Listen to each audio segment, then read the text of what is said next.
That was Usher and Pitbull with DJ Got Us Falling in Love. You're listening to the Morning Breakdown here on the Eagle 1575, and I'm your host, Petty Officer Spurley. I have a couple guests with me this morning. I have Robert, Samantha, and Michael. They are some of our Red Cross coordinators and volunteers. How are y'all doing this morning? Good morning. Hey, good morning. Happy New Year. Happy New Year to you guys, too. It has been a while since I've seen you.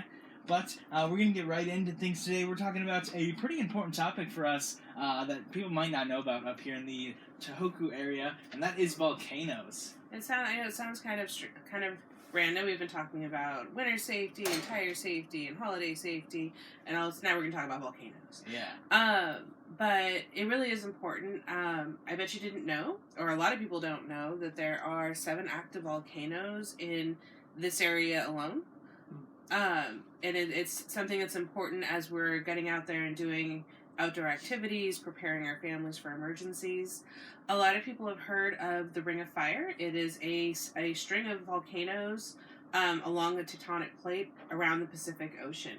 So we are actually on the Ring of Fire over here in Japan. Best known to us, of course, Mount Fuji, which right. erupted 300 years ago and actually covered Tokyo with lava and ash. It's a long time ago, but we are part of that tornado ring of fire, volcano ring of fire in this part of the Pacific. Alrighty. Well, I guess give us a quick science lesson real quick. What exactly is a volcano? Mike? I'll let you take this. Mike. Well, a volcano happens when there's a shift in the tectonic plates in our case, maybe at the bottom of the ocean or on land. Mm-hmm. A shift where hot, molten rock comes to the surface and erupts as a volcano. And a volcano is basically the vent that is releasing a lot of that pressure. Mm-hmm. There's a couple of different ways that a volcano can erupt. The two basic categories that we look at are explosive eruptions versus quiet or slow eruptions. There's slightly different hazards that we look at for each of those. A quiet eruption an example would be a lot of the eruptions in, let's say, for example, Hawaii, where you're not seeing a mountain exploding, you're seeing a bubbling to the top and a flow of lava. A lot of people think, it's a slow eruption, it's not dangerous. That's not true. A quiet eruption can release clouds of chlorine gas. They can also trigger fires. They can trigger mud flows. So it's still important to be careful. Not more famous, but more anxiety-inducing, perhaps, is an explosive eruption. A lot of people. So what's an example, Bob, of an explosive eruption? Well, I remember very well when Mount St. Helens erupted in Oregon in 1980. Huge explosion. Hard to predict in advance what happened, but it blew rock and really almost half the mountain miles into the air, and then produced an ash plume that carried most of the way across the United States.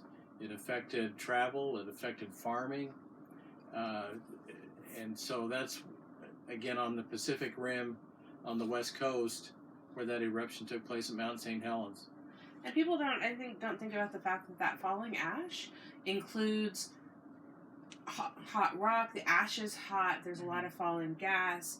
An explosive avalanche or an explosive eruption can start high-speed avalanches, huge mud flows of volcanic debris that will flow down the natural valleys and whatnot where streams and rivers go, so it can be widespread devastation. It's important to be careful, and don't believe the movies. Lava is 1,000 to 2,000 degrees. You can't drive a car. Right, you can't drive a car over the surface.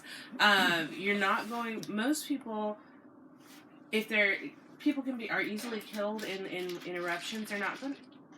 Sorry, I heard it. Sorry, I thought it was in my head. I heard a crinkling. So most people aren't going to be killed by the lava. They're going to be killed by the ash, by suffocation, by getting burned, by falling rocks. Because it's not just little rocks that are falling out of the sky. Yeah. It's boulders falling out of the sky.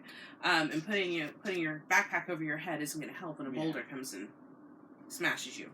In fact, in 1991, Mount Pinatubo in the Philippines erupted and created a gas, volcanic gas that blocked the air and caused toxic gases that went all the way around the world from the Philippines. Oh, wow. So another kind of just wrapping up what the hazards of the eruption are. Another thing that we notice a lot, especially here locally, is that volcanoes can set off tremors. When they're erupting, when there's volcanic activity, it can set up, it will start tremors and earthquakes before, during, and after those eruptions. Volcanoes and earthquakes kind of go hand in hand. Yeah. Alrighty. Well, we're going to take a quick music break, and then when we come back, we're going to talk about some of the preparation steps to volcanoes, I believe. Yes. All right. Yeah. How to best prepare for one. Right. What do you do in different circumstances? What do you do if you're caught outside? Alrighty.